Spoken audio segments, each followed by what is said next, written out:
Prime Minister Mark Carney and Premier Doug Ford were on hand at the Darlington nuclear facility to announce $3 billion in combined investment for 4 small nuclear plants today. But as CTV's Queen's Park Bureau Chief Siobhan Morris reports, the Prime Minister doesn't seem ready to hit the gas on the Premier's plans for a tunnel under the 401.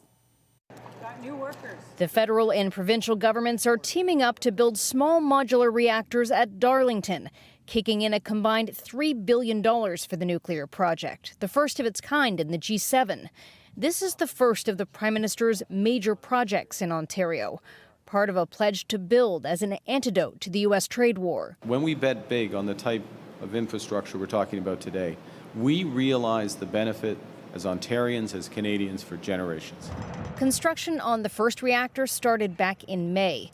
Once all 4 are online in about 2030, they'll pump out electricity to power 1.2 million homes.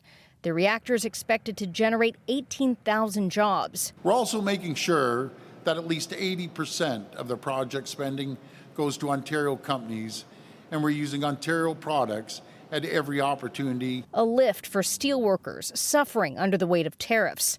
Mark Carney predicts the effects will be long-lasting. This is about also establishing leadership in the technology. Canadian expertise that can be tapped into around the globe and at home. We could put an SMR up into a mining project rather than building 1,200 kilometers of transmission lines. The Premier invites the Prime Minister to collaborate on more nuclear projects. The provincial government is hopeful its key priority will be on the next list of special projects announced by the Prime Minister later this month.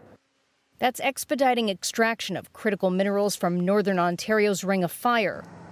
What about the Premier's controversial pet project, a tunnel for cars in transit under Highway 401? In September, Doug Ford was sure Carney would get on board. I just believe he will. A surprised eyebrow raise from the Prime Minister when CTV News asked about Ford's confidence he'll say yes. Well, look, we're having discussions, we're sequencing the discussions with the province of Ontario. Not giving a yes or a no for the moment. Siobhan Morris, CTV News.